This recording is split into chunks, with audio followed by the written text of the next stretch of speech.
So during this time frame, this young republic, one of the big ideas is that the so-called industrial revolution is going to start to kick into gear in the United States. So our goal here is to look at the origins of this industrial revolution in the US and look at the concept of transportation. How people got from point A to point B in a little bit quicker way than they previously had. So the Industrial Revolution has, it starts off in England. Great Britain is where it really begins. But it's based on this concept of what we call the free enterprise system. And free enterprise means that free market economics are promoted. Now, free market simply means that there are little, if any, restrictions on trade and industry in general. An economist named Adam Smith wrote the book The Wealth of Nations in 1776, same year of the Declaration, and it outlined most of the basic principles of free market economics. Now you see some of these principles right here on screen. An emphasis on private property rights. Free enterprise starts with the basic idea that your property is your property and you can do what you please with it. That's one of the basic tenets of this philosophy. And then government has little control over what people do with their property and therefore what they do with their business. Now, the so-called revolution did begin in England. Some will point to the invention of the steam engine by Richard Arkwright in, again, 1776. So we've got the Declaration, which lays down the ideas of free society, free government. We've got the Wealth of Nations in the same year, which lays the groundwork for the free market. And we have the invention that sets everything off, all in the same year. And England did endorse free trade with other nations while protecting some of its vital industries. And see, that's where when Henry Clay proposed protective tariffs, he pointed to the English example. They weren't necessarily engaging in free trade. They were protecting their most critical industries, so why not us do the same? Now, this concept of laissez-faire becomes very commonplace. Let it be, or leave it alone, depending on how you translate the French. So, your property is your property. The government, the national government, should laissez-faire. They should let it be, leave it alone. This is the best way for businesses to prosper, and therefore it's the best way for an economy to prosper. When we look at the United States, southern New England is going to be the hot spot. So NE, the Northeast or New England in the United States, specifically southern New England, is where industry will begin to flourish in this nation. There's numerous access to water power. There's plenty of rivers, lakes, streams. So you can power your factories, at least the initial factories. Needed water power. And there was quick access to ports that could transport goods to the market. Now, many early factories actually, they weren't always in cities. To be fair, you had factories in cities, but a lot of them were originally in small towns and the countryside because there was an available source of cheap labor. Now, this is the thing to understand right here. Illegal importation of British technology.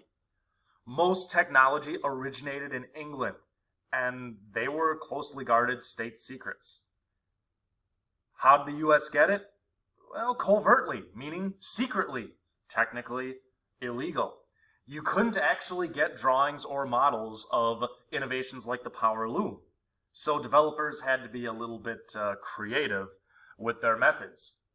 And you'll see in our second half of the Industrial Revolution, our second video, that one individual named Francis Lowell does get a little creative. So this is how it all kicks off. Our first focal point for the Industrial Revolution is transportation. You've got to keep in mind that when George Washington was inaugurated, When he became president, the methods of transportation were pretty much the same as they were in Roman times. For thousands of years, little had changed. If you want to travel over water, it's a boat or a barge. You're at the mercy of the current. You can have sails to kind of play the wind, but you're still at the mercy of the current. And if you want to travel over land, you can walk, you can run, you can ride a horse, or if you are wealthy enough, you can take a carriage. These were the same methods of transportation that Julius Caesar had. All of that is going to begin to change in a hurry. Now, the invention of the steamboat made water transportation more attractive. Technically speaking, the first steamboat was built the same year of the Constitutional Convention, all the way back in 1787. But we give Robert Fulton credit and his partner Robert Livingston. We give them credit for it because it was the first commercial steamboat. They patented it, it was used for profit, and it traveled the Hudson River for the first time in 1807. These are the individuals who become involved in the Supreme Court Gibbons versus Ogden's case. The true innovation, upstream. It could more easily travel upstream against powerful currents. And this will make the biggest difference on the Mississippi River. Prior to this, most goods on the Mississippi could only travel downstream on barges. So big old wooden planks would act as the barges. You'd put the goods there. It would go downstream when you got it to port. So a lot of the time, New Orleans was the final destination. The operators would break up the barge, they'd sell the lumber, and they'd walk home. They'd walk home wherever home happened to be. Now this changes the game, and faster water transportation could now be achieved. Now about 10 years after the first steamboat, in 1817, a steamer went from Louisville, Kentucky to New Orleans in 25 days. That was a record. So 25 days was a record. 1 decade after that, so 2 decades after the first commercial steamboat, the time to go from Louisville to New Orleans was 8. 8 days.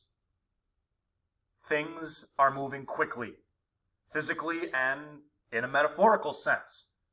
Innovations are moving very fast. Now, early steamboats were dangerous. Between 1825 and 1830, 42 boilers on the steamboats exploded and killed over 250 people. Now, it eventually led to regulation. Like many initial technologies, there's kind of a feeling out process. There's an idea of how do we deal with this? Where do we proceed from here? Eventually, federal regulation becomes the name of the game because of the Interstate Commerce Clause. But water transportation becomes quicker and more efficient.